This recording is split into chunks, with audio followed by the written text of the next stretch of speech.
종합제TV 시청자 여러분 안녕하십니까. 2021년 10월 23일 밤 8시 16분입니다.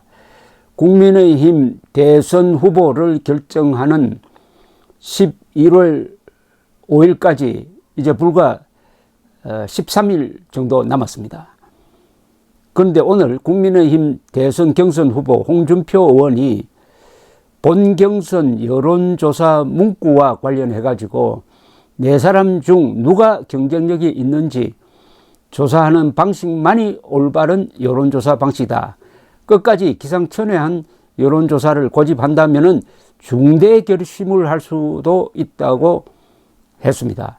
이 본경선에 오른 후보 네 사람 가운데 이 아직도 결정되지 않고 있는 여론조사 문구에 대해 직접 문제 제기를 한 후보는 홍준표 씨가 처음입니다.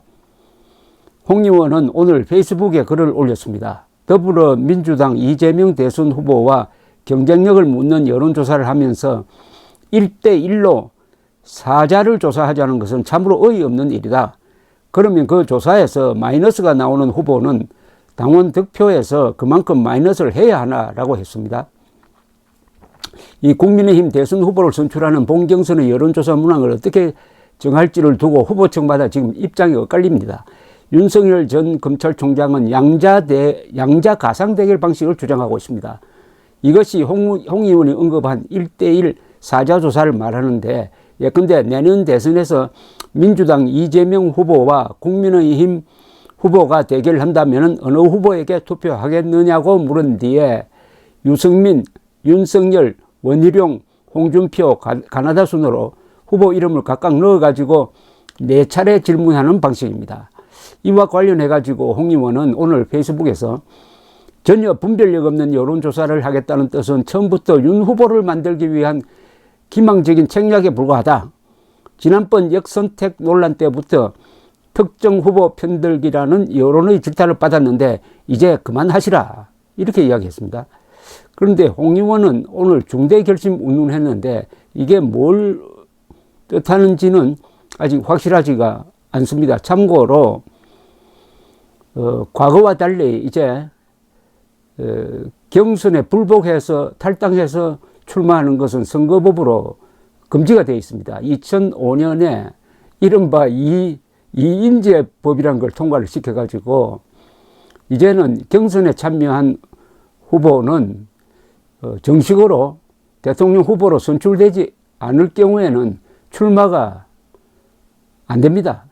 유명한 이인재 경선 불복이라는 것은 1997년 당시 신한국당 대선 경선에서 1등 이회창 나왔는데 2등인 이인재 씨가 탈당을 해서 출마함으로써 결국 김대중 후보의 당선을 가져왔다. 여기에 대한 반성으로서 2005년에 선거법이 개정이 되었습니다.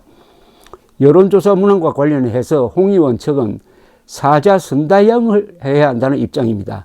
이재명 후보와 맞설 국민의힘 후보로 어느 후보가 가장 경쟁력 있나라고 하나의 질문을 던지고 4명의 후보 가운데 고르도록 하자는 겁니다. 가상 양자 대결 방식을 하면은 유승민, 윤석열, 원희룡, 홍준표 후보 이름을 각각 넣은 4차례의 질문에 복수 답변이 나와 4 후보 간의 변별력이 없어질 수 있다는 주장을 지금 홍준표 의원이 하고 있는 겁니다. 이에 사자 대결, 보수 후보들끼리의 경쟁으로 여론조사 문항을 구성하는 게 더 합리적이라고 홍 의원 측은 지금 주장하고 있습니다. 유승민, 원희룡 측은 당초 합의한 대로 본선 경쟁력 측정 취지에 맞게 결정되면 반대하지 않는다는 입장이라고 합니다. 다만 유승민 전 의원은 양자 가상 대결에 반대하고 원전 지사 측은 사지 선다형에 부정적인 편이라고 합니다. 국민의힘은 다음 달 1일에서 4일 나흘간 당원 투표 및 일반 여론조사를 진행하고 각각 50%씩 배분을 해가지고 이걸 합산해가지고 11월 5일 최종 후보를 선출합니다. 그런데 벌써 다음 달 1일에서 2일 오전 9시부터 오후 5시까지 모바일 투표를 하고요. 3일에서 4일 오전 10시부터 오후 5시까지는 전화 여론조사를 한다고 합니다. 국민의힘은 여론조사 문항을 이달 말 내로 결정하지 않으면 안 되는 입장에 있습니다. 지금 절대적인 조건이 경선에 불복해서 출마하는 게 금지되어 있으니까 뭐 여러 가지 이 문항을 만드는데 이견이 있더라도 합의는 될 것으로 봅니다. 경선관리위원장에 이 정홍원 전 국무총리 아주 인격적으로 원수하시고 중심을 잘 잡고 불편부당한 분이 앉아 계시니까 뭐 큰 걱정은 하지 않아도 좋다고 생각합니다. 누가 되든 진 사람 쪽에서 흔쾌하게 이긴 사람을 밀어준다면 정권 교체는 이제 확실해 보입니다. 문제는 깨끗한 승복이 과연 가능한가 하는 것인데 아마 11월 5일에는 그날 이긴 사람보다도 깨끗하게 승복하는 2등 득표자가 영웅이 되는 날이 아닌가 하는 생각도 듭니다. 다만 이번 국민의힘 경선 과정에서 하나 문제로 등장하는 것은 역선택을 가능하게 했다는 겁니다. 민주당이 하지 않는데 국민의힘이 뭘 믿고 역선택 방지 조항을 넣지 않았느냐. 그런데 역선택을 가능하도록 하니까, 즉 역선택이라는 것은 국민의힘을 지지하지 않는 민주당 지지자들 또는 이재명 지지자들이 여론조사에 참여함으로써 국민의힘 후보를 뽑는데 일정한 영향력을 행사할 수 있도록 허용한 것. 그렇게 함으로써 만만한 사람, 이재명에게 만만한 후보를 뽑도록 작용할 수 있는 소지를 열어준 것은 사실입니다.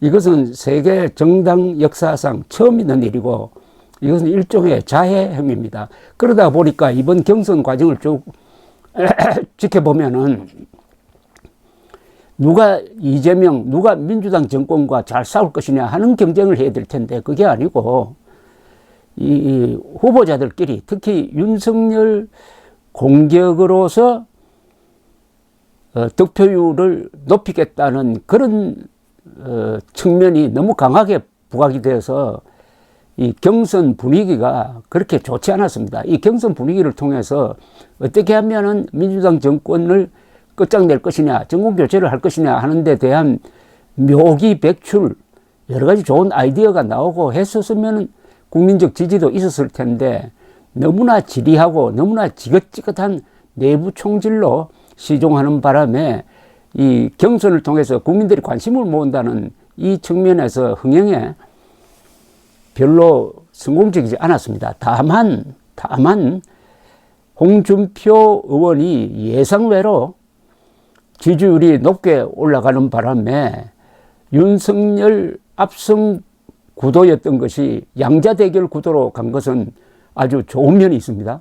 그래 함으로써 11월 5일 경선 결과에 대해서 국민들이 가슴을 졸이면서 지켜본다는 것은 그만큼 그 부분만큼은 흥행에 성공했다는 것이죠. 어쨌든 보수는 분열로 망하고 좌파는 자충수로 망한다는 이걸 꼭 기억해야 됩니다. 좌파는 이재명을 뽑음으로써 자충수를 두었습니다. 이럴 때 우파가 분열하지 않으면 반드시 이기게 되어 있습니다. 감사합니다.